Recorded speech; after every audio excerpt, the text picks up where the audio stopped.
this point, I've been reading light novels for just about a decade, and as such, I've managed to go through a fair number of series.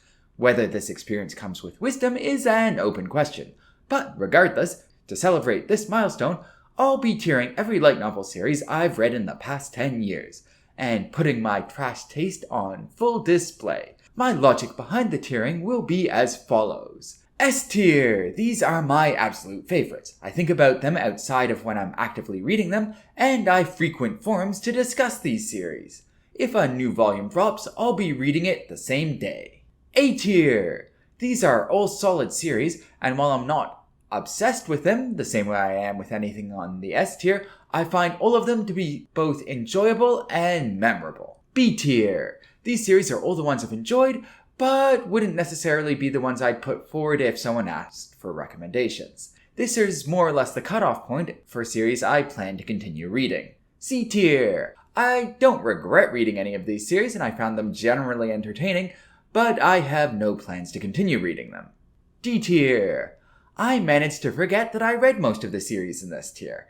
Anything that's here is either boring, unoriginal, or honestly maybe I just didn't understand its appeal. Now, I imagine some of you will have disagreements about where I place things, and if so, great!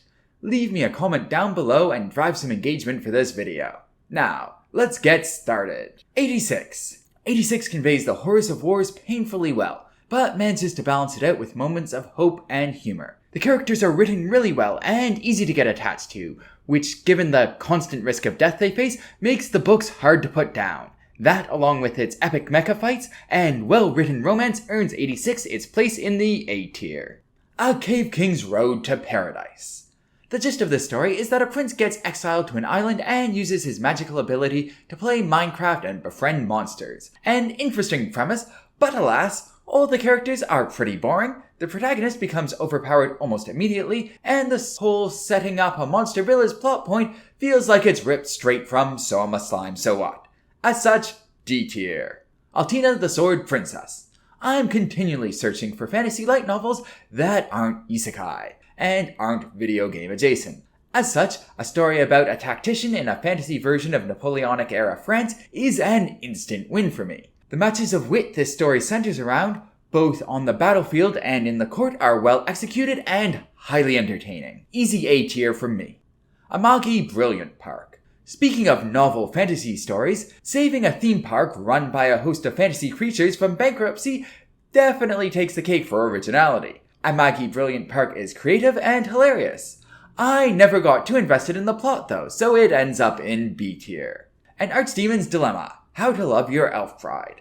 I did a video on this series a while back, trashing it, and to date it remains my most disliked video. Regardless though, I stand behind my position. Bland. D tier. Are you okay with a slightly older girlfriend? Are you into older women with big boobs? Well, if you are, then this is the series for you. The basic premise of this series is that through various happenstances, a 15-year-old guy ends up dating a 27-year-old woman. Surprisingly, despite the age gap, this series is actually quite wholesome, except for the absurdly excessive description of the lead heroine's boobs, which drags the series down from B tier to C tier. Arifureta. Arifureta is the most glorious, unapologetically chuny and edgy thing I've ever read. If you can avoid cringing all the way as our protagonist dons an eye patch, machine guns through his enemies, and seduces every character with breasts, it's actually not half bad. Definitely a guilty pleasure for me. B tier. Beyond the Boundary. This is a sweet romantic comedy where the lead heroine repeatedly tries to murder the protagonist. Not because she's a yandere or anything like that though. Rather, she's a demon hunter, and the protagonist is part demon and immortal. Cool premise, hilarious, well-written romance, and no sign of it ever getting an official translation, or even a completion of the fan translation. As such, while it could have easily been A tier, with so little of it available to read in English, I'm going to have to drop it all the way down to C. Black Bullet. This one's even more painful than Beyond the Boundary. In the year 2021, mankind is ravaged by the epidemic.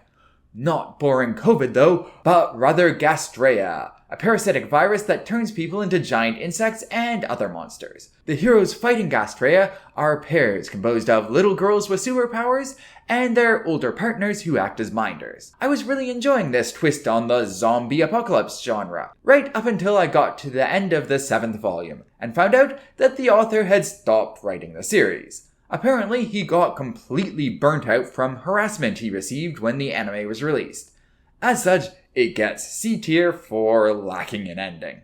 Ascendance of a Bookworm. Take the economics and trading from Spice and Wolf, the technology development from Dr. Stone, the heart-rending emotion from Clannad, and the strategy and intrigue from Code Geass, merge them all into one series, and you'll get Ascendance of a Bookworm. In all seriousness, this is my favorite light novel series by a very large margin, and I cannot recommend it highly enough. The series is a bit slow at the start and a big time commitment with 32 volumes published to date, but it's absolutely worth the investment. Easy S tier. Chivalry of a Failed Knight. So, this story has modern day knights fighting in a tournament with swords and magic. Nice. A romance between the lead protagonist and heroine that gets past the will they won't they in the first volume. Even better. Trashy harem elements, including a clingy little sister and way too much fan service. Well, I guess I can get past that. And the English publisher for the series went bankrupt. RIP. Well, at least in this case, there is a complete fan translation of the series, so I don't have to downgrade it the same way I did for Black Bullet or Beyond the Boundary. Into the B tier it goes. Classroom of the Elite. This is the first one on the list that I can see people getting really angry about. I know lots of people really like the Classroom of Elite and its whole Machiavellian high school setting. That being said, after reading the first volume, nothing really hooked me. It was fine and I'll probably read more, but definitely not a priority. It's going in B tier. Feel free to yell at me in the comments if this series gets better in later volumes. Dahlia in Full Bloom.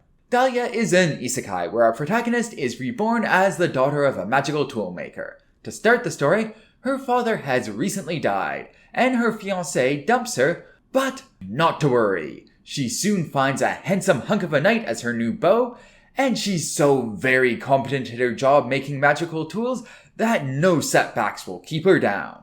It's a decent story, but a bit too slice of lifey for my taste, and the romance didn't click with me either. I'm giving it a C tier based on my enjoyment, but that's not to say it isn't fully worth a read if you're a shoujo or josei fan.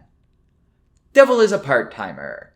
Satan gets reversed isekai'd from a fantasy world into modern-day Japan and starts working at McDonald's. The hero comes to and works at a call center. In between their daily grinds and squabbles with each other, they team up to save the world from evil angels. I love the premise of this story, and the comedy is pretty solid. Unfortunately though, I don't think it ever quite nails the transition between the slice-of-life comedy side and the let's battle the heavenly jerks side. The moments in between drag a bit too much. As such, B tier. Eminence in Shadow. Earlier, I said Ari Ferretta is the most glorious, unapologetically chuny and edgy thing I've read. I lied. That title rightfully goes to Eminence in Shadow. It somehow manages to both parody the hell out of all the edgelord fantasy stereotypes while still feeling hype as hell and having me fully invested in the plot. This is a must-read. S tier. Eromanga Sensei.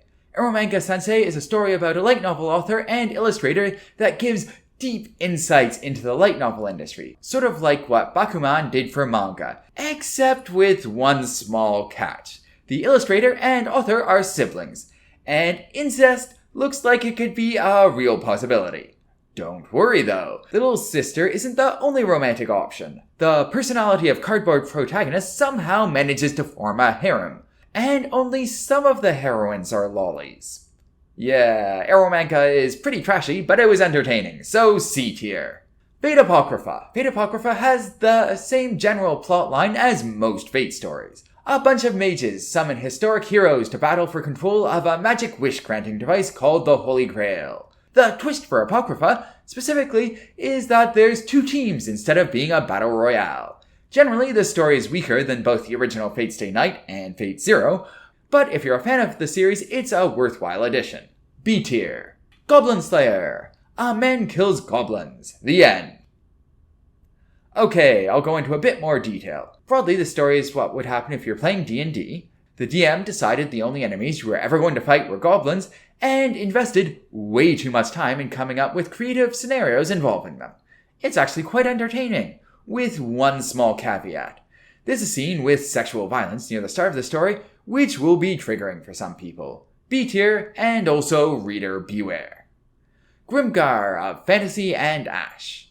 Grimgar boldly asks the question, what if we isekai'd a bunch of high schoolers but didn't give them awesome special powers? The answer is everyone has a rough time and a bunch of people die. Grimgar has a compelling start and is a nice antidote to all the power fantasy isekai floating around.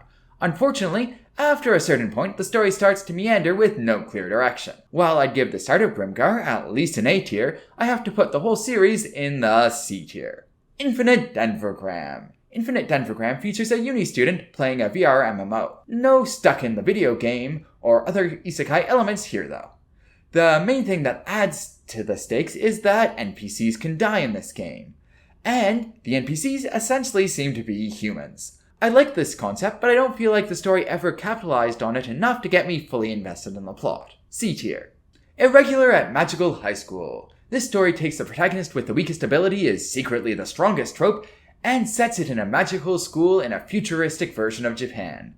The magic system is well developed, the fights in the story are hype, and there's an incest plotline between the protagonist and his sister, for the third time on this list. Seriously, why is Japan so into that?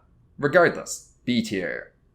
Is it wrong to pick up girls in a dungeon? Danmachi might seem like just another fantasy-like novel with RPG mechanics, and to be fair, no single story element in it is that original. That being said, its execution really sets itself apart. Its cast is both memorable and likable, the world is interesting, and the pacing of the story is always on point. Also, it's one of the very few stories I've seen that actually nails the power of friendship trope to the point that one of those scenes actually brought tears to my eyes. Danmachi goes solidly in the S tier. J.K. Haru is a sex worker in another world. Well, this story is pretty much what it says on the tin. The story of a high school girl who gets isekai'd to another world, and then lacking any powers or employment opportunities, ends up becoming a sex worker. J.K. Haru prominently features black comedy, and absolutely skewers a lot of common power fantasy isekai tropes. Surprisingly, its plot is also really strong, and, for the record, this is the series that got me subbed to J-Novel Club. A tier. Konosuba also parodies isekai tropes, but is a bit more PG than J.K. Haru. If you've been living under a rock somehow and haven't come across this series before, the basic gist is that after our sleazy protagonist gets isekai'd, he forms a party with an idiot goddess, a pervert knight who can't attack, and an explosion maniac archwizard, and they have loads of misadventures. It is genuinely the funniest light novel I've read, and would probably be S tier if not for one small thing. It introduced a romance plot a third of the way through the series, and somehow didn't wrap it up by the end. My frustration at that bumps Konosuba down to A tier. Log Horizon. I remember when Log Horizon first came out, it was touted as the hipster's alternative to Sword Art Online. And you know what? Regardless of whether or not it told a better help I'm stuck in a video game story, it was pretty entertaining. Then, the author got charged with tax evasion, and the series kinda died. There hasn't been a new volume in the last 5 years, so sadly, just like Black Bullet, I have to demote this series to C tier. Mandachi Tachi ga Isekai Karakuru Sudesu yo. Mandachi is a rather unique isekai, where the 3 protagonists are summoned from 3 different time periods on Earth, and all had their unique powers well before being summoned into the new world. Upon arriving, they find that they've been summoned to compete in games held between communities to help raise the prestige of the community that summoned them. Cool idea, but it just lacked some sort of spark to really get me invested, so C tier. Mushoku Tensei. Stories like Mushoku Tensei are exactly why fantasy is my favorite genre. There's been so much love and care that's clearly been put into developing the world that the protagonist Rudius finds himself isekai'd to. With its widely varied geography, cultures, and history that stretches back thousands of years, I truly felt like I was going on an adventure when reading it. Also, I love all of Mushoku Tensei's main characters. As flawed as some of them undoubtedly are, they grow into better people, and no one is underdeveloped by the end of the series. S tier. My next life is a villainess. All routes lead to doom. Whether or not this series started the subgenre of villainous isekai, it's certainly the poster child for it in the West. The misadventures of Katarina Clays as she accidentally seduces every eligible bachelor of an Otome game she got stuck in is hilarious, for the first 2 volumes. After that, though, she's past where she was supposed to die, and things settle down into more of a standard reverse harem comedy, which is just okay. C tier. My Quiet Life as a Blacksmith in Another World. An isekai where a protagonist gets blacksmith abilities and a catgirl companion. I tried picking this up after seeing it was popular on Bookwalker, but found it to be painfully average. C tier. No Game, No Life. For those of you who are still waiting for Season 2 of No Game, No Life, go read the light novels. I promise you, the tales of siblings taking over a fantasy world through games is even more entertaining in written form. This goes solidly in the A tier. Also, if there's anyone from Australia watching, please do yourself a favor and vote out your book-banning politicians. First in Life is easy for a villainess. You know, in most of the stories in the villainous subgenre, the heroine is actually a good person. But not here. While the heroine's fiancé may have thrown her in prison on unjust charges, she is genuinely a psychopath, and probably belongs there.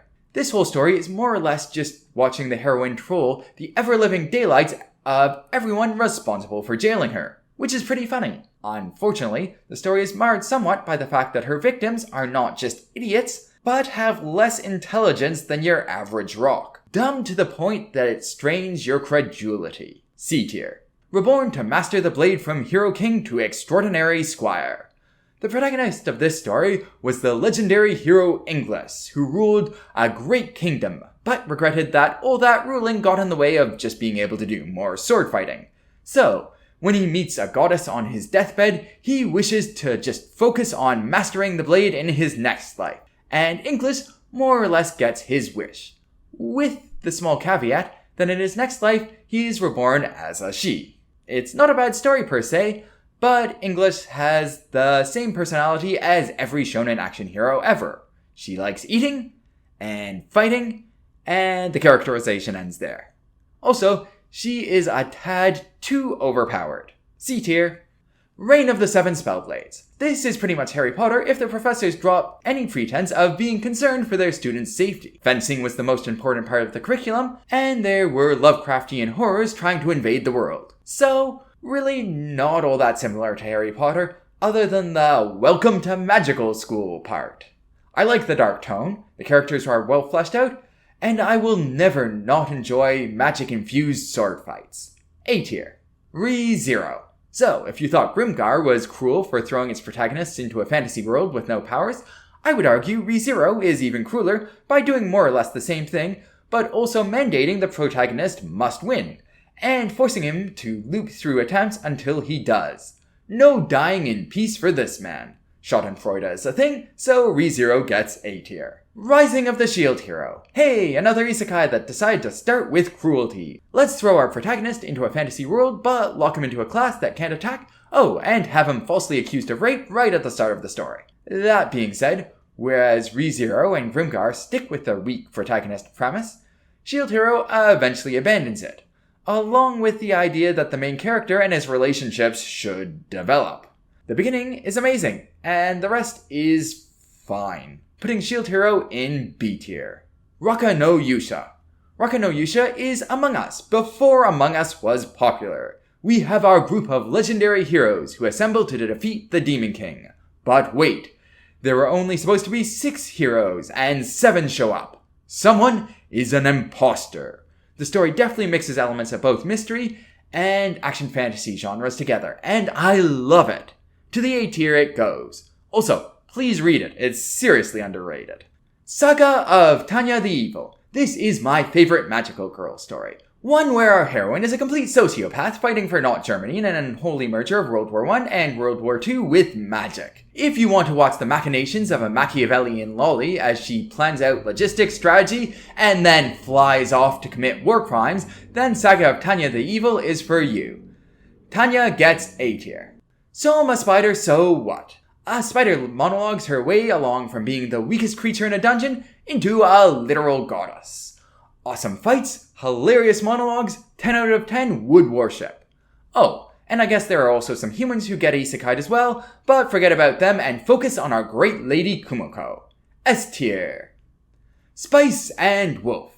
Economics lessons have never been this fun. Travel with Lawrence and the wolf goddess Hollow as they try to find arbitrage opportunities and barter and banter their way through a medieval low fantasy world. I found the pacing to be a bit slow, but its quality of prose and originality more than made up for that. As such, A tier. Suka Suka. There are only 2 light novel series that have made me cry, and this is one of them. The world is a post-apocalyptic fantasy. All intelligent species now live on islands floating in the sky, while terrible beasts kill everything on the ground. Through happenstance, our protagonist ends up becoming a father figure to a group of young girls. These girls are the only ones who can wield legendary weapons that can hurt the beasts, and he tries his best to care for them as they engage in fierce battles. This story is a tragedy, but a cathartic one and one filled with heartfelt moments. It gave me feels, so to A tier it goes. Sword Art Online. This one is a classic. This is the first light novel I ever read, and it can at least in part be credited with the isekai trend that has completely taken over light novels. I know it was in vogue for a while to hate on this series, but it's really not that bad. While I got progressively less invested in the story as it went on, the first couple story arcs were highly entertaining, and it did a great job capturing the fantasy of getting stuck in a video game. I think B tier is fair for SAO. Sword Art Online Alternative Gun Gale Online. This is a spin-off series set in the Gun Gale game from the SAO universe, but with none of SAO's characters and written by a different author. Broadly, the story could be described as cute girls doing cute things and shooting people in a game. Its story is fun, the characters are endearing, and it starts out with 3 tournament arcs in a row, which is a bit much. It goes in B tier right next to the original series. Tier Moon Empire. I've never read quite as funny a story that starts with the protagonist being beheaded. So yeah, our protagonist is a princess of an empire and gets executed after said empire is ran rather poorly. Luckily though, she is revived 8 years in the past and gets a second crack at overhauling her kingdom. This time, with her foreknowledge, some absurd luck, and comical misunderstandings, she manages to come off as a genius. Thus, through a comedy of errors that just so happen to work out, she rebuilds the empire into a fair, well-fed society. I can't do justice to how funny this series is, but trust me, it's brilliant. S tier, for sure. Tenkyo no Ultraman. So, like Altina, this is another story about a tactician in a fantasy world with Napoleonic-era tech. This time, though, it's fantasy Southeast Asia. As I mentioned before, I love stories focused on tactician protagonists, and will never understand why apparently no one else does. This series doesn't even have an English translation, which is a bit rage-inducing when considering all the forgettable isekai that do. Anyhow, this story follows a lazy genius army cadet and his friends as they fight for a, if not evil, at least morally dubious empire.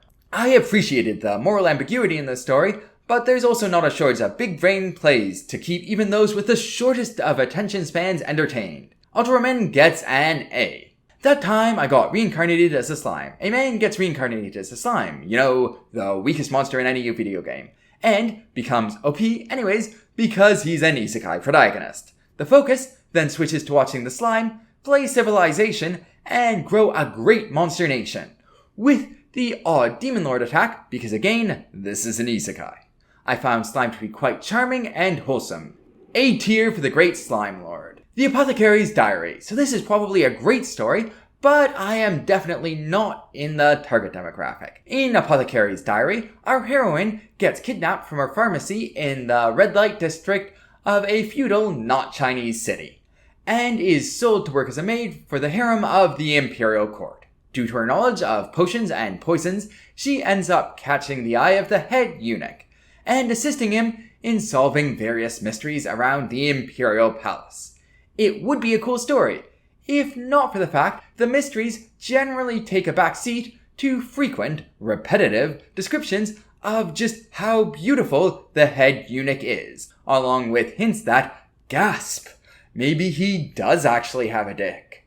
Personally, I give it C tier. Not badly written, but definitely not my cup of tea. The Faraway Paladin. There are some stories where I get the distinct impression that the author thought through the first story arc, got to the end, found the series was popular, and then decided to continue making stuff up on the fly. Faraway Paladin is definitely one of those stories. The first story arc follows the protagonist as he is raised by 3 undead foster parents in the ruins of an ancient city. It's an original concept and the author executes it well. Then though, when our protagonist leaves the ancient city, we get no broader, vibrant, magical world, but generic fantasy blandness. Also, just as the series started to get good again, it went on indefinite hiatus. Faraway Paladin is another C tier. The Apothecary Witch turned Divorce Agent, D tier. The Combat Baker and the Automaton, Waitress, D tier. The Great Cleric, D tier. None of these series left much of an impression on me. Not bad, just forgettable. The Genius Prince's Guide to Raising a Nation of Debt. This series is centered around a brilliant but unlucky prince. He's lazy and would really like to ditch the job of ruling his country, but somehow all his best planned schemes to lose the job end up backfiring spectacularly. Rather than losing the throne, every plan and plot instead ends up magnifying both his and his country's power. The series is equal parts comedy and political thriller, and I love both. Genius Prince is solidly in the A tier. The Magical Revolution of the Reincarnated Princess and the Genius Young Lady. Well, if you want a really sweet Yuri story with well-paced romance that pays off all the development in an incredibly satisfying way, then this story will be your jam. That being said though, the world building for this fantasy story is kinda lackluster, as are any plot elements not directly related to the romance. Unfortunately, I can't place it any higher than C tier. The latest on Tsundere Villainous Liselotte. What if visual novel characters could hear the player talk? Well, that's the premise of this story. 2 high school kids do a playthrough of an Otome game and try to save the misunderstood villainess from her tragic fate by giving the characters very pointed hints on how to arrive at a better ending. I love the concept. And the romances in both the game world and the real world are really sweet, if maybe slightly underbaked. It goes in B tier. Violet Evergarden. Earlier, I mentioned that there's only been 2 light novels that have made me cry. And this is the second one. The story of Violet, a former child soldier transitioning from her life on the battlefield to her new job as a ghostwriter, is already touching. But then, stories of some of the people she writes letters for hit even harder. The one about a mother writing letters for her daughter in the future rolled over my emotions with a tank and left me a complete wreck afterwards. Highly recommend, would cry again, S tier. And with that, we're through the list. Now, obviously, there's some really prominent light novel series that are not here, like Overlord, or Toradora, or Bunny Girl Senpai, or Snafu, which is because I haven't got around to reading any of those. Let me know what light novel series you think I should read next in the comment section below. Thank you all for listening. I hope you enjoyed the video. Cheers!